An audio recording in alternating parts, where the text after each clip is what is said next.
Hey all, no Null here. We all remember Zero's backstory, don't we? Zero was once two different super meme guardians, Niles and SMG0, who lived peacefully with their avatar. However, Niles, a being created by the mysterious god box, seemed to have been somewhat corrupt, and as a result he felt imperfect.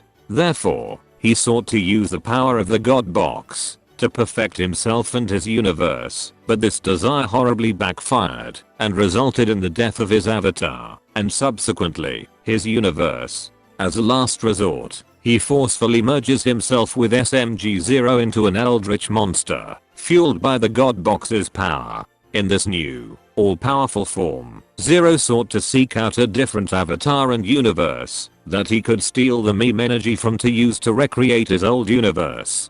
This is basically all common knowledge in the SMG4 theory community. But what if I told you that Zero's backstory was once likely very different to what we saw in the Revelations movie? What we saw in Revelations was never the original idea for Zero's past, as during the development of the Genesis arc, a rather different interpretation of his backstory was being hinted towards the entire time, with clues for this drop backstory remaining as forgotten and overlooked leftovers as to what could have been. If you rewatch the Genesis and Revelations arc back to back, it will become rather clear that the writers almost certainly had not planned out what would happen after the Genesis arc while writing it, and that almost the entirety of the Revelations arc was probably written after the Genesis arc had wrapped up. This is obvious from there being no references to the god box or the fact that Zero is comprised of two different individuals during the Genesis arc. This is also evident from SMG1 and 2's goodbye scene from the end of What For 2021 being completely undermined by them returning merely 3 months later out of the blue, and for no special occasion. It almost feels as if where they ended up hiding and protecting the Guardian pods was supposed to be a far more significant plot point in the sequel arc to the Genesis arc. Perhaps it would have required SMG4 and the gang to search for SMG1 and 2 for a little while, and that as a result we wouldn't have seen them again until nearer to the conclusion of the Revelations arc, and into the following year. Oops, I went onto a little side tangent there.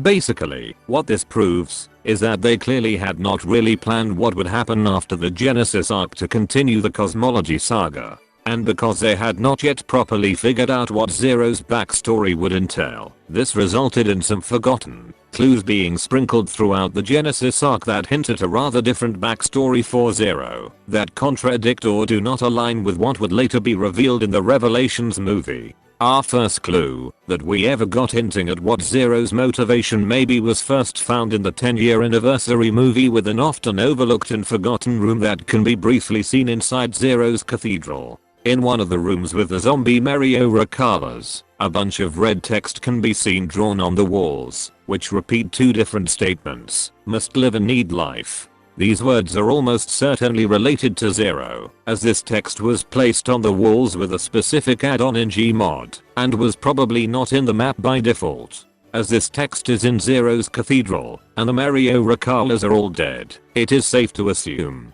that somehow Zero manifested these words here.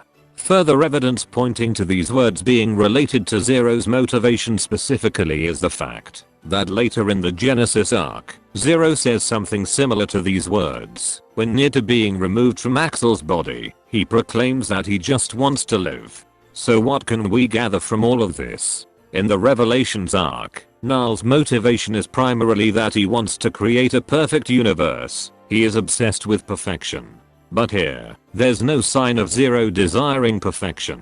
Instead, he merely desires to live and have life. We know that it was Niles' fault that his universe got destroyed, and that he purposely merged himself with Zero into their eldritch form, but without that context, from the little glimpse we see of Zero's backstory, where we can just see that his avatar and universe were likely destroyed, and that some mysterious force transformed him into an eldritch being. From this we could assume that Zero's backstory was far more tragic. Perhaps something entirely different had killed his avatar and destroyed his universe, instead of it being his fault, and that his eldritch form was something that was forced onto him. Perhaps wanting to live means that Zero just wants to revert everything back to how everything once was, back to his original meme guardian form, and with his old universe and avatar back how they were, with no desire to alter them to become perfect in some unexplained way. This aligns with what Zero says in the final Peace episode. He explains how he merely wants everything to go back to how it used to be, which was nice and peaceful. Nowhere does he mention that he wants everything to be perfect. But there's also another layer to this. In the other universe episode, Zero has an unusual line where he calls for help. After watching the Revelations arc, we can presume that this is SMG0 briefly coming through as he does not want to be on the universal rampage that Niles is on. But before the Revelations arc, we could possibly presume that Zero was actually in pain while in his eldritch virus form. We know that this call of help was not because he did not wish to destroy universes, as in the final Peace Zero is pretty joyful about destroying SMG4's universal things considered. So I theorize that the viral form that Zero was transformed into was just really painful to inhabit. I mean, just look at that design. His ribcage is almost entirely exposed. So overall, Zero's original backstory, based on the little evidence we were presented in the Genesis arc, was pretty significantly different and more tragic, though in some ways, it is still very familiar. The theme of the Revelations movie, of needing to move on, and not get stuck in the past, could still be applied to this original backstory, and ultimately, SMG0 specifically is still a very tragic character who was not at fault for what happened to him and his universe.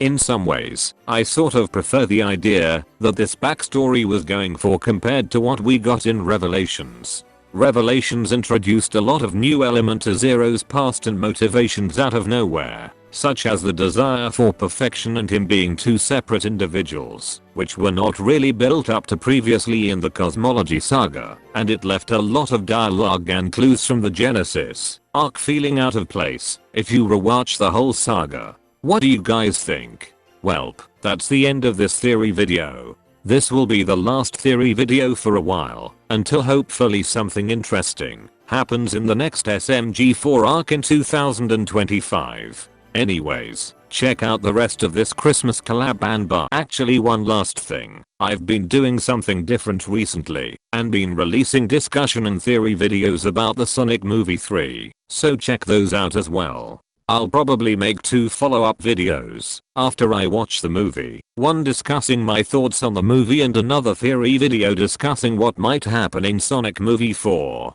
based on the post-credits scenes.